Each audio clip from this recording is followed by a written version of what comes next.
அனைவருக்கும் வணக்கம். மீண்டும் ஒரு அற்புதமான வீடியோவில் சந்திக்கிறது நம்ம மகிழ்ச்சி. இந்த வீடியோ கொஞ்சம் பெருசாக இருந்தாலும் இதை முழுமையாக பாருங்க.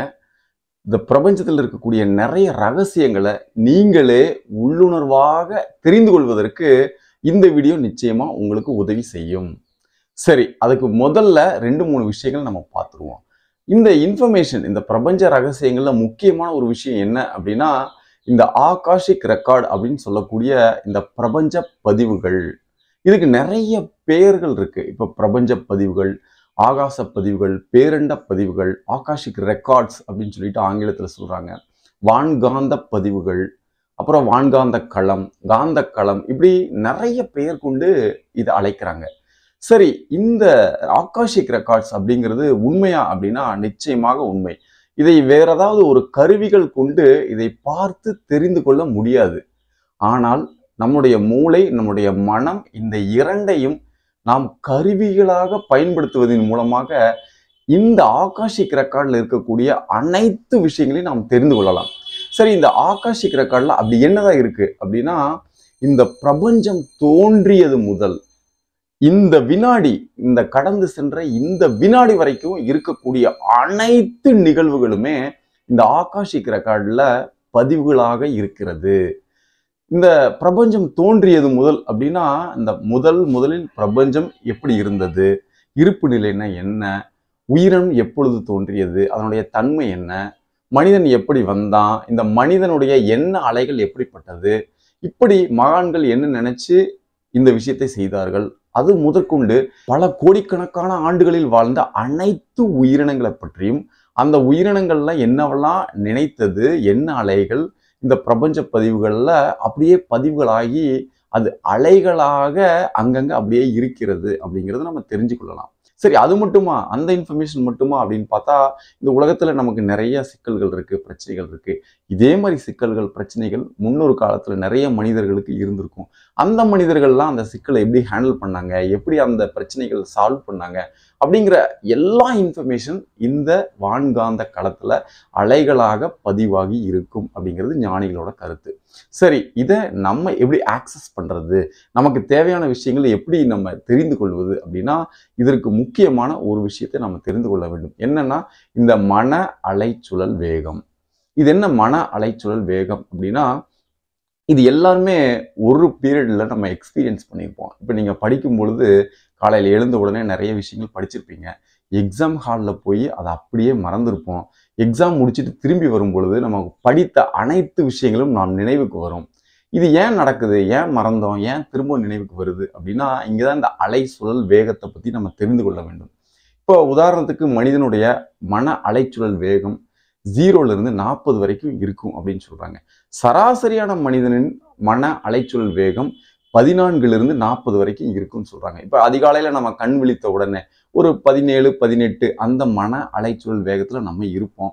அப்ப நம்ம படிக்கும் பொழுது நிறைய இன்ஃபர்மேஷன் இந்த 17, 18 இந்த அலைச்சுழல் வேகத்துல பதிவாகி இருக்கும். நம்ம எக்ஸாம் ஹாலுக்கு போகும் பொழுது அங்க ஒரு பதட்டம் வரும். அப்போ ஒரு 22, 25 இந்த மாதிரி மன அலைச்சுழல் வேகத்துக்கு நம்ம போயிடுவோம்.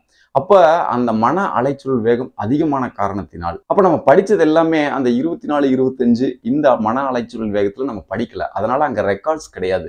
அதனால நம்ம சுத்தமா மறந்த மாதிரி நம்மளுக்கு ஒரு ஃபீல் இருக்கும். எக்ஸாம்லாம் முடிச்சுட்டு அப்பாடா எக்ஸாம்லாம் முடிஞ்சிருச்சு அப்படின்னு சொல்லி நம்ம ரிலாக்ஸ் ஆகும் பொழுது இந்த மன அலைச்சுழல் வேகம் அந்த பதட்டத்திலிருந்து படிப்படியாக குறைந்து திரும்பவும் 17, 18 அங்க வரும் பொழுது நாம் படித்த அனைத்து விஷயங்களும் நம் நினைவுக்கு வரும். நம்முடைய எண்ணங்கள், நம்முடைய எண்ண அலைகள், நம்முடைய பதிவுகள், செயல்கள் அனைத்துமே இந்த காந்த களத்துல, இந்த ஆகாச பதிவேட்டுல இப்படி இந்த மன அலைச்சுழல் வேகத்துக்கு ஏற்றவாறு அது பதிவாகி இருக்கும்.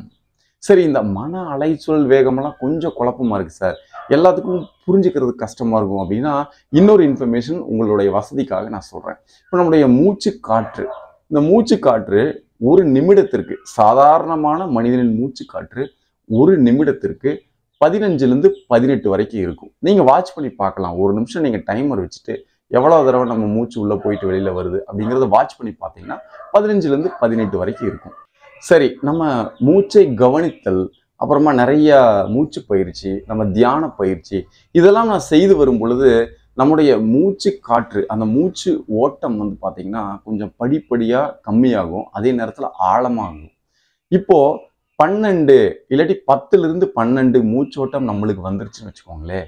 இந்த மூச்சோட்டத்துல நம்ம இந்த வானிலை சம்பந்தமான எந்த கேள்வி கேட்டாலும் அந்த பதிவுகளிலிருந்து நமக்கு உள்ளுணர்வாக இந்த விஷயங்கள் எல்லாமே தெரிவிக்கப்படும். இப்போ எக்ஸாம்பிளுக்கு வந்து பார்த்தீங்கன்னா, எப்போ மழை வரும், எப்போ வெயில் அடிக்கும், அது போக இந்த காற்று மண்டலம் எப்படிப்பட்டது, எப்போ வெப்ப காற்று வீசும், எப்போ குளிர்காற்று வீசும், இந்த காலநிலை, இந்த பருவநிலை மாற்றம், இதை பற்றி முழுமையான உண்மையான நிறைய விஷயங்களை நம்ம உள்ளுணர்வாக உணர்ந்து கொள்ள முடியும். எப்பொழுது அப்படின்னா, நம்முடைய மூச்சு ஓட்டம் 10லிருந்து 12 சுற்றுக்கள் ஒரு நிமிடத்தில் இருந்தால். இன்னும் கொஞ்சம் ஆழமா நம்ம தியானத்திலேயோ, ஆழமா நம்ம மூச்சை கவனித்தல் பயிற்சியிலேயோ ஈடுபடும் பொழுது நம்முடைய மூச்சு ஓட்டம் ஒரு நிமிடத்திற்கு 7லிருந்து 9 அப்படி வருதுன்னு வச்சுக்கோங்களேன். இந்த பூமியில் இருக்கக்கூடிய அனைத்து உயிரினங்களினுடைய உணர்வுகளை நம்ம புரிந்து கொள்ள முடியும். இப்போ யாராவது ஏதாவது நம்ம கிட்ட சொல்லும் பொழுது அவங்களுடைய உணர்வு நிலை நமக்கு நார்மலா தெரியாது. இந்த அளவுக்கு ஆழமாகவும் குறைவாகவும் மூச்சோட்டம் நமக்கு இருக்கும் பொழுது மற்ற மனிதர்களினுடைய உணர்வுகளை நம்ம ஆழமாகவும் தெளிவாகவும் புரிந்து கொள்ள முடியும். உங்களுக்கு நினைவிருக்கும்னு நினைக்கிறேன். வள்ளலார் வந்து ஒரு வாடிய பயிரை பார்க்கும் பொழுது நானும் வாடுறேன் அப்படின்னு ஃபீல் பண்ணி சொன்னாரு. அதெல்லாமே நம்மளுக்கும் உணர்வுகளா இருக்கு. மற்ற உயிரினங்கள் மட்டும் இல்ல, விலங்கினங்களும் கூட, தாவரங்கள், செடி, கொடி, மரங்கள், இவர்களுடைய உணர்வுகளையும் நாம் ரொம்ப தெளிவாக புரிந்து கொள்ள முடியும். சரி, இன்னும் கொஞ்சம் நுணுகிய நிலையில் மூச்சை கவனித்தோ இல்லை ஏதாவது தியான பயிற்சி செய்தோ இன்னும் கொஞ்சம் நுணுகிய நிலையில் நாம் செல்லும் பொழுது நமது மூச்சோட்டம் 4லிருந்து 6 வரைக்கும் ஒரு நிமிடத்துக்கு இருக்குதுன்னு வச்சுக்கோங்களேன். இங்க இந்த பூமியினுடைய ரகசியங்கள் எல்லாமே நமக்கு தெரிவிக்கப்படும். இப்ப அந்த அளவுக்கு மூச்சோட்டம் குறைவாக இருக்கும் பொழுது, ஆழமாக இருக்கும் பொழுது, இந்த பூமிக்குள்ள என்ன இருக்கு, இதனுடைய தன்மை என்ன அப்படி நம்ம எந்த கேள்வி கேட்டாலுமே நமக்கு அதை பத்தின முழு விளக்கங்கள் நமக்கு தெரியும். எந்த பருவநிலையில எதை விதைக்கணும், எதை விதைச்சா எந்த வளங்கள் இருக்கும், எந்த மாதிரி மண்ணுல எந்த மாதிரி பயிரை நம்ம விதைக்கணும், இந்த மண்ணுக்கு கீழே என்ன இருக்கு, கீழே தண்ணியினுடைய தன்மை என்ன, அதுக்கு கீழே இருக்கக்கூடிய பாறைகளின் தன்மை என்ன, இந்த பூமியில் இருக்கக்கூடிய வளங்கள் என்ன, இந்த வளங்களை எப்படி மிகச்சரியாக நாம் புரிந்து கொண்டு பயன்படுத்துவது, இப்படி நிறைய இன்ஃபர்மேஷன்ஸ் இந்த மூச்சோட்டத்தில் நம்மளுக்கு கிடைக்கும். சரி, அதுக்கப்புறமா இன்னும் கொஞ்சம் நுணுகிய நிலையில் போகும் பொழுது ஒரு நிமிடத்திற்கு 1 முதல் 3 மூச்சு ஓட்டம் நம்ம கிட்ட இருக்கும் பொழுது இந்த பிரபஞ்ச ரகசியங்களை பத்தி எந்த கேள்வி கேட்டாலும் நமக்கு அகக்காட்சியாக பதில் தெரியும் அப்படின்னு ஞானிகள் சொல்றாங்க. உதாரணத்துக்கு இந்த பஞ்சபூதம் எப்படியெல்லாம் தோன்றியது, மண் எப்படி வந்துச்சு, நெருப்பு எப்படி வந்துச்சு, காற்று எப்படி வந்துச்சு, இந்த ஆகாஷிக்னா என்ன, இதுல என்னென்ன ரெக்கார்ட்ஸ் இருக்கு, சரி இந்த பிரபஞ்சம் எப்படி தோன்றியது, இந்த பிரபஞ்சத்துல என்னவெல்லாம் பரிணாமம் நடந்தது, இப்படி எந்த கேள்வி கேட்டாலும் இந்த மனநிலையில் நாம் அதை பற்றி முழுமையாக இன்ஃபர்மேஷன் தெரிந்து கொள்ள முடியும்.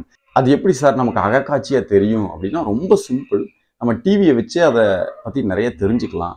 இப்போ எங்கேயோ டெலிகாஸ்ட் பண்ணக்கூடிய அந்த சேனல்ஸ் நம்ம வீட்டுக்கு மேலே இருக்கக்கூடிய டிஷ்ல அது ஒரு ரிசீவராக பயன்படுத்தி அந்த டிஷ் அந்த காந்த அலைகளை ஈர்த்து நமக்கு டிவியில நம்ம நினைத்து பார்க்கக்கூடிய சேனல்ஸையும் நிகழ்வுகளையும் நம்ம பார்க்கிறோம்.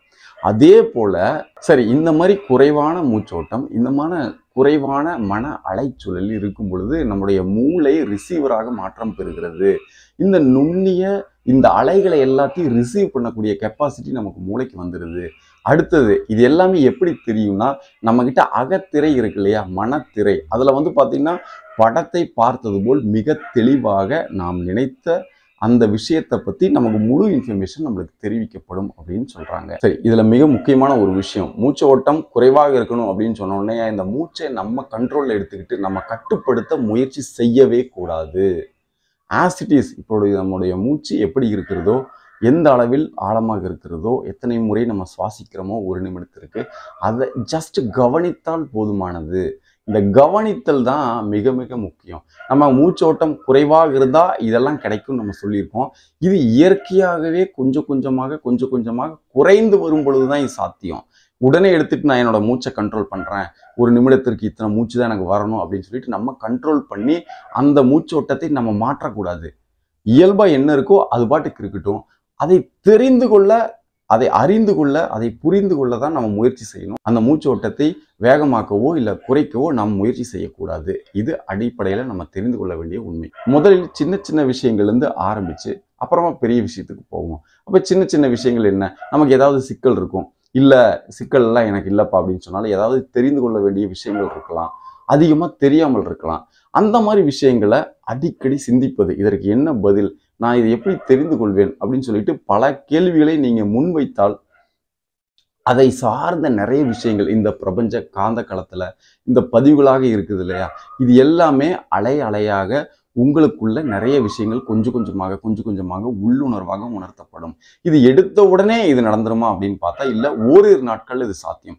எப்பொழுதெல்லாம் மன அலைச்சூழல் வேகம் மூச்சோட்டம் மிக குறைந்த அளவில் ஆழமாக இருக்கிறதோ அப்பொழுதெல்லாமே இதெல்லாமே சாத்தியம். குறிப்பாக எப்பொழுதெல்லாம் இப்போ நமக்கு மன அலைச்சூழல் வேகம் குறைவாக இருக்கும் அப்படின்னா, காலை எழுந்தவுடன் கொஞ்ச நேரத்துக்கு நம்ம மன அலைச்சூழல் வேகம் குறைவாக இருக்கும். அதே மாதிரி தூங்குவதற்கு முன்னாடி, இப்போ நம்ம ஆழ்ந்த உறக்கத்துக்கு நம்ம போகிறதுக்கு ஒரு 5 நிமிடம் முன்னாடி இதே போல் மன அலைச்சூழல் வேகம் குறைவாக இருக்கும். அப்பொழுதெல்லாமே இந்த கேள்வியை கேட்டுக்கொண்டே இருப்பதனால் நமக்கு கனவுகளிலோ ஏதாவது எண்ண வடிவிலோ இல்லை ஏதாவது ஒரு வகையிலோ நமக்கு உணர்த்தப்படும். இதை நீங்கள் தெளிவாக வச்சுக்கோங்க. நீங்கள் எந்த அளவிற்கு இதில் நுணுகிய நிலையில் கேள்விகள் கேட்கிறீர்களோ அந்த அளவிற்கு நமக்கு வரக்கூடிய உள்ளுணர்வுகளை தெளிவாக காண முடியும். சரி, முக்கியமான ஒரு விஷயம், இப்போ இந்த வீடியோவை பாஸ் பண்ணிட்டு 1 நிமிடம் டைமர் வச்சுக்கோங்க. 1 நிமிடத்தில் உங்களுடைய மூச்சோட்டம் எத்தனை முறை இருந்தது அப்படிங்கிறத தெளிவாக நேர்மையாக பதிவு பண்ணுங்க. இதை திரும்ப திரும்ப நீங்கள் ப்ராக்டிஸ் பண்ணிக்கிட்டே இருக்கும் பொழுது எந்த அளவிற்கு இதில் இம்ப்ரூவ்மெண்ட் வந்திருக்கீங்க அப்படிங்கிறதையும் நீங்கள் பதிவு பண்ணுங்க. சரி, மீண்டும் இன்னொரு அற்புதமான வீடியோவில் கூடிய சீக்கிரம் உங்களை சந்திக்கிறேன். அதுவரை நன்றி.